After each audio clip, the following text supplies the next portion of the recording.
la crisis que estamos viviendo: huracanes, terremotos, incendios, pandemia. Necesitamos un mensaje a nuestro corazón.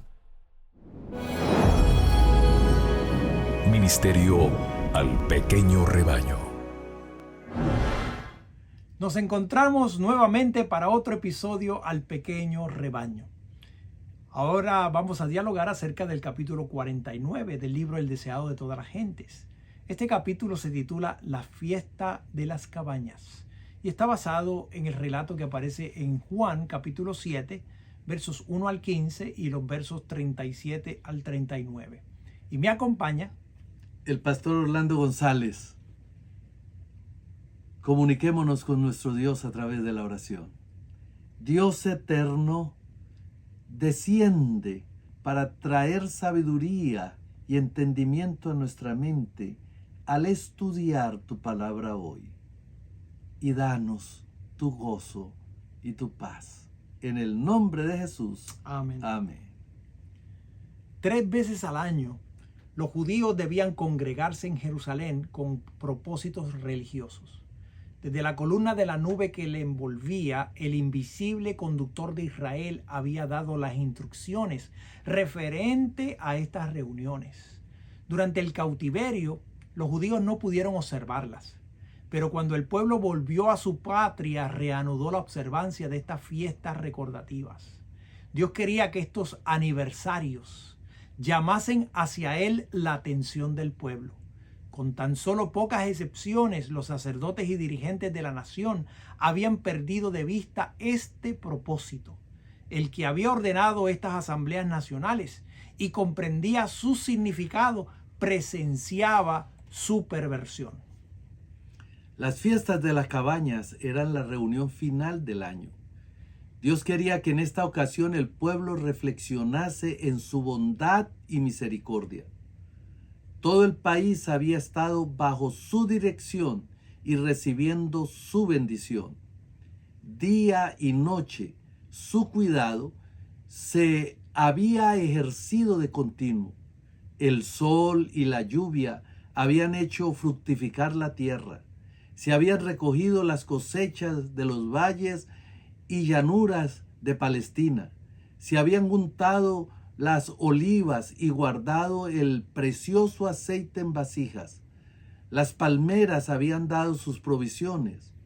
Los purpúreos racimos de vid habían sido hollados en el lagar. La fiesta duraba 7 días y para su celebración los habitantes de Palestina, con muchos de otros países, dejaban sus casas y acudían a Jerusalén. De lejos y de cerca venía la gente, trayendo en sus manos una prenda de regocijo. Ancianos y jóvenes, ricos y pobres, todos traían algún don como tributo de agradecimiento a aquel que había coronado el año con su bondad y hecho sus sendas rebosar gorduras.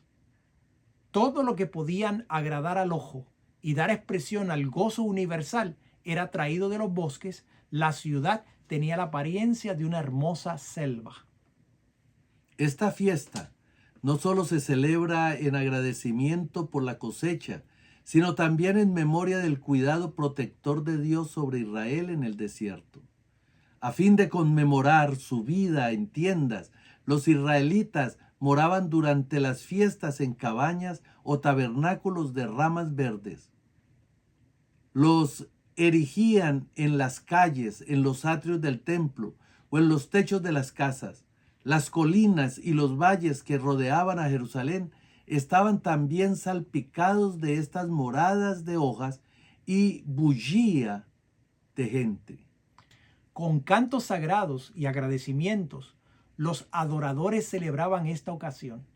Un poco antes de la fiesta venía el día de las expiaciones, en el cual después de confesar sus pecados, el pueblo era declarado en paz con el cielo.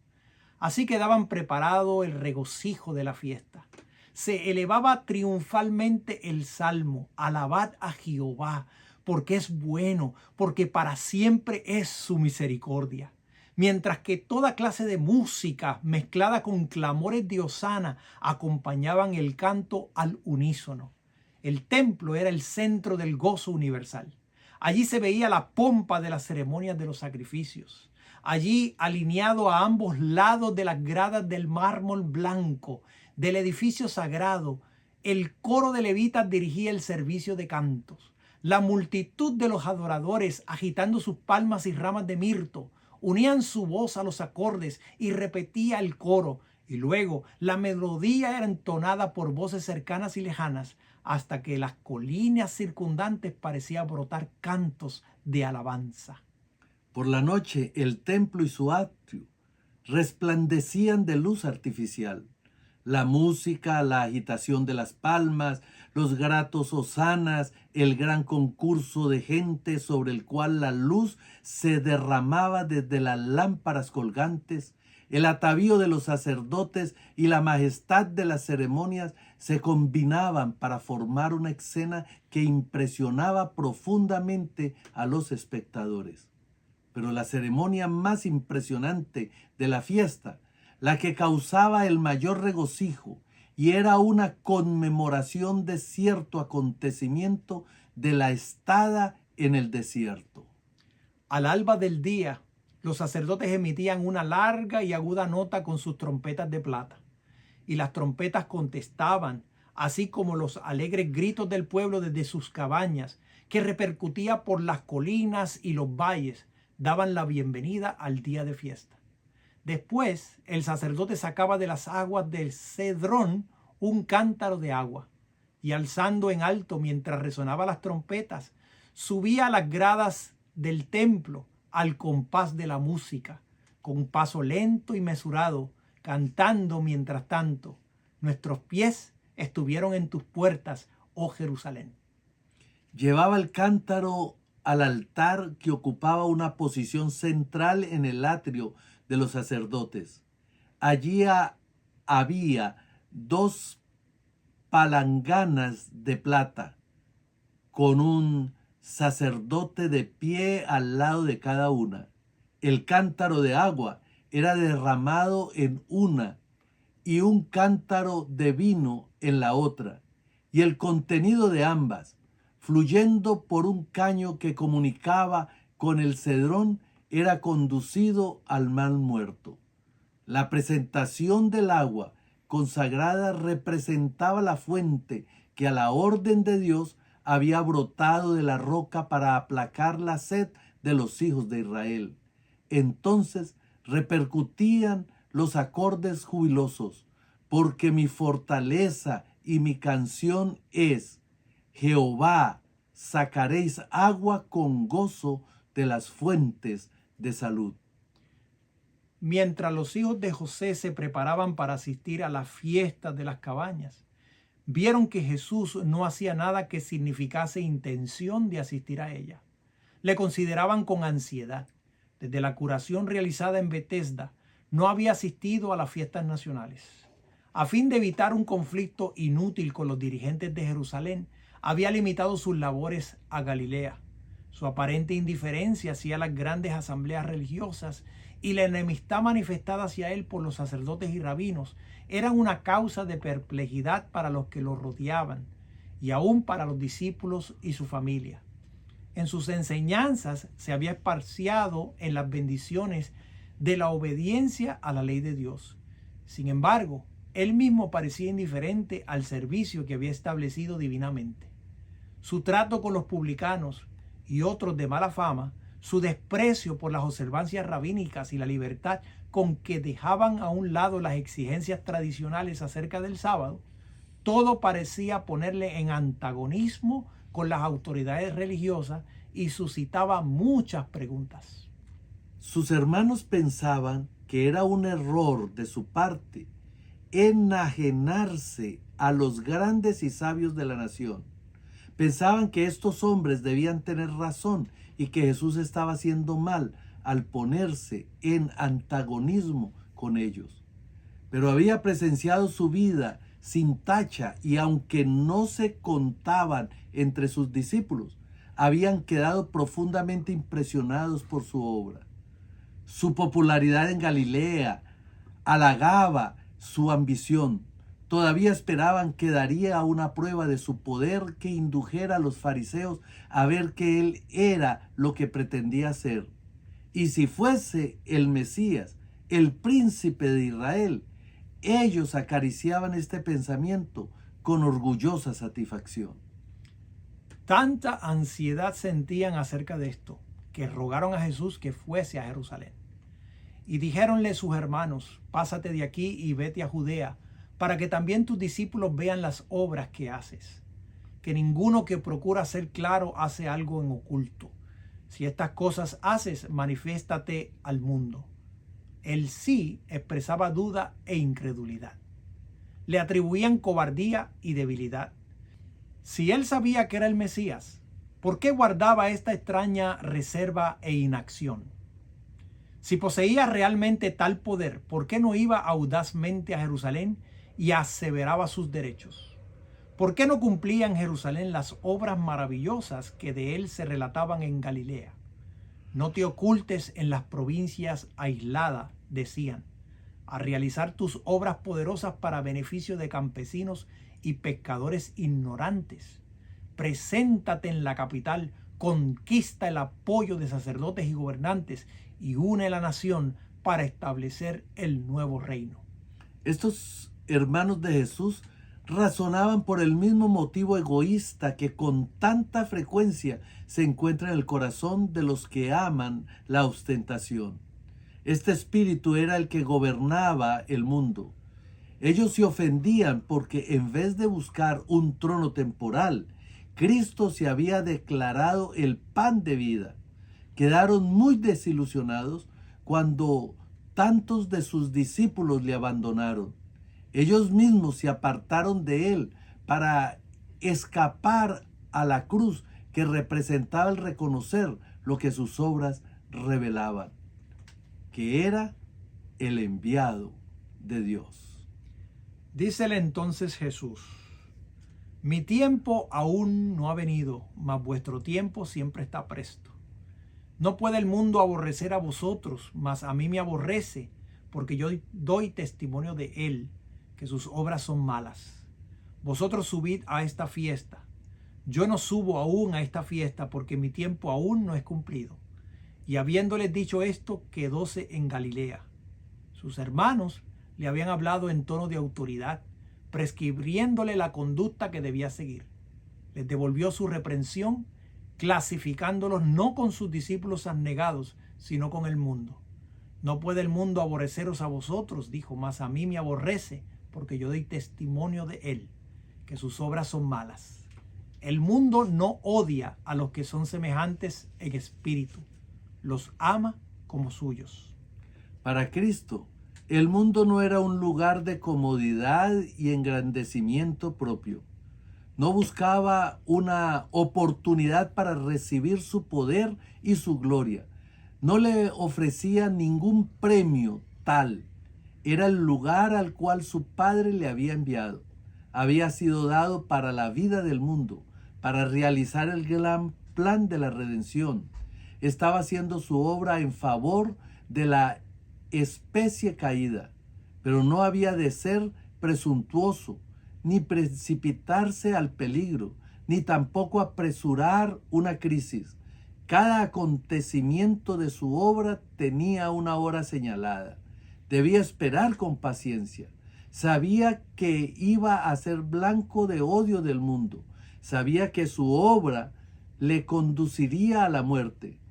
Pero exponerse prematuramente no habría sido obra según la voluntad de su Padre. Desde Jerusalén, las noticias de los milagros de Cristo se habían difundido donde quiera que estaban dispersos los judíos. Y aunque durante muchos meses él había permanecido ausente de las fiestas, el interés en él no había disminuido. Muchos de todas partes del mundo habían venido a la fiesta de las cabañas con la esperanza de verle. Al principio de la fiesta muchos preguntaron por él. Los fariseos y gobernantes esperaban que viniese, deseosos de tener la oportunidad para condenarle. Preguntaban ansiosamente dónde está, pero nadie lo sabía. En todas las mentes predominaban pensamientos relativos a él. Por temor a los sacerdotes y príncipes, nadie se atrevía a reconocerle como el Mesías, mas por donde quiera habían discusiones serenas pero fervorosas acerca de él. Muchos le defendían como enviado de Dios, mientras que otros le denunciaban como engañador del pueblo.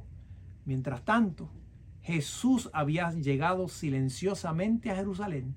Había elegido una ruta poco frecuentada a fin de evitar a los viajeros que se dirigían a la ciudad desde todas las partes.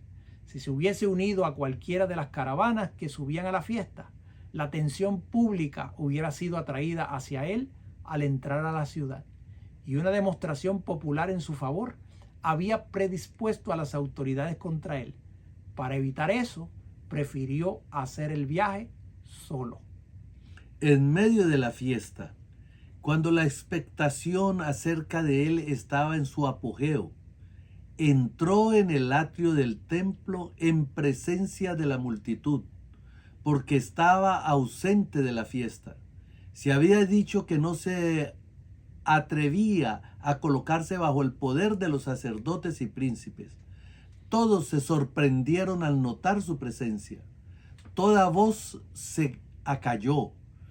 Todos se admiraban de la dignidad y el valor de su porte en medio de enemigos y poderosos sedientos de su vida. Así de pie, convertido en el centro de atención en esa vasta muchedumbre, Jesús les habló como nadie lo había hecho. Sus palabras demostraban un conocimiento de las leyes e instituciones de Israel, del ritual, de los sacrificios y las enseñanzas de los profetas, que superaba por mucho al de los sacerdotes y rabinos. Quebrantó las barreras del formalismo y la tradición. Las escenas de la vida futura parecían abiertas delante de él. Como quien contemplaba lo invisible, hablaba de lo terreno y lo celestial, de lo humano y de lo divino con autoridad positiva. Sus palabras eran muy claras y convincentes. La gente se asombró de su doctrina, porque su palabra era con potestad. Con una variedad de representaciones, advirtió a sus oyentes la calamidad que seguiría a todos los que rechazasen las bendiciones que él había venido a traerles. Les había dado toda prueba posible de que venía de Dios y había hecho todo esfuerzo posible para inducirlos al arrepentimiento. No quería ser rechazado y asesinado por su propia nación si podía salvarla de la culpabilidad de un hecho semejante. Todos se admiraban de su conocimiento de la ley y las profecías, y de uno a otro pasaba la pregunta: ¿cómo sabe este letras, no habiendo aprendido? Nadie era considerado apto para ser maestro religioso, a menos que hubiese estudiado en la escuela de los rabinos. Y tanto Jesús como Juan Bautista habían sido representados como ignorantes, porque no habían recibido esta preparación. Los que les oían se asombraban de su conocimiento de las Escrituras, no habiendo aprendido. A la verdad, no habían aprendido de los hombres, pero el Dios del cielo era su maestro, y de él habían recibido la más alta sabiduría. Mientras Jesús hablaba en el atrio del templo, la gente permanecía hechizada. Los mismos hombres que eran más violentos contra él se veían imposibilitados para perjudicarle. Por el momento, todos los demás intereses eran olvidados. Día tras día enseñaba a la gente hasta el último. El postrer día grande de la fiesta, la mañana de aquel día halló al pueblo cansado por el largo periodo de festividades. De repente Jesús alzó la voz en tono que repercutía por los atrios del templo y dijo: Si alguno tiene sed, venga a mí y beba.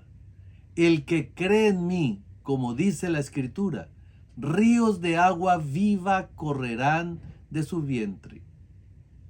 La condición del pueblo daba fuerza a este llamamiento.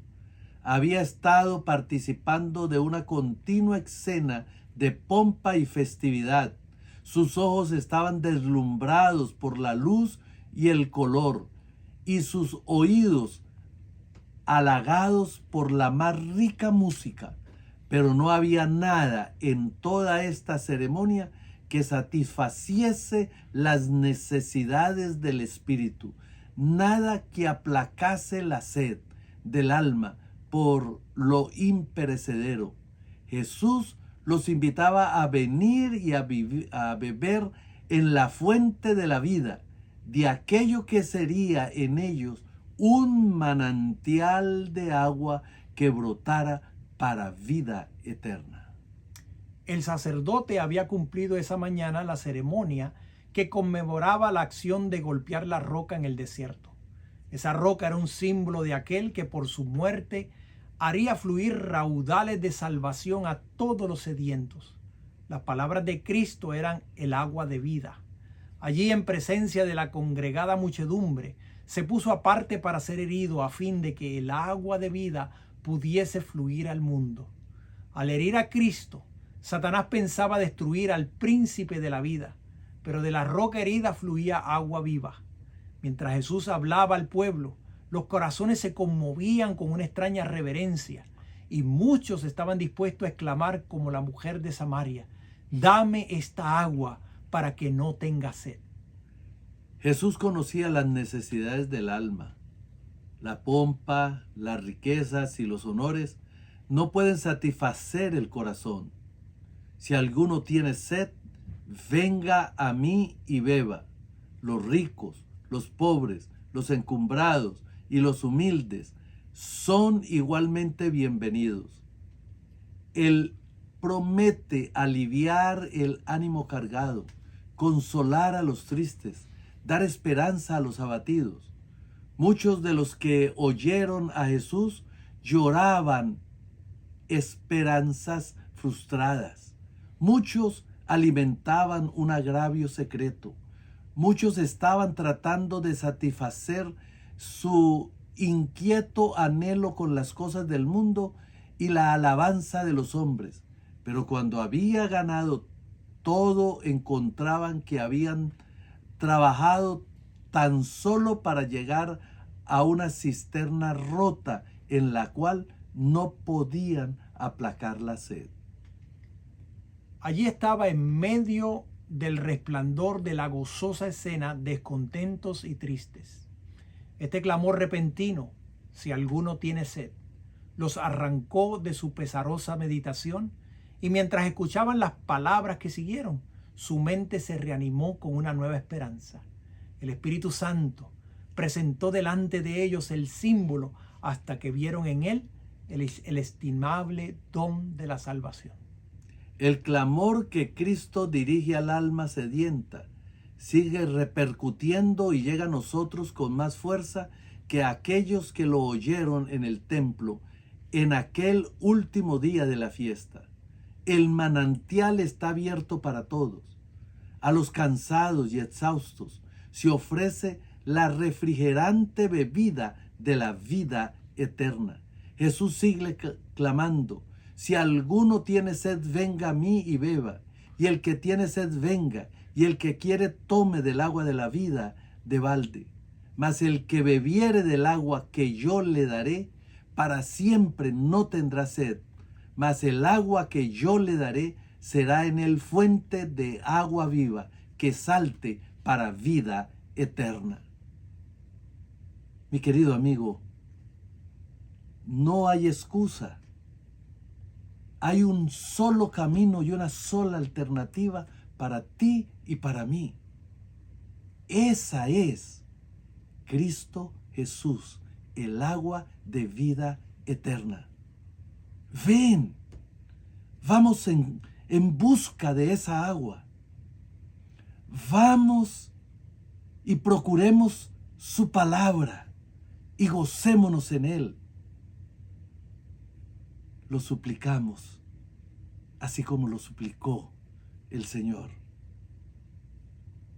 De él hay fuente de eternidad y está a nuestra disposición.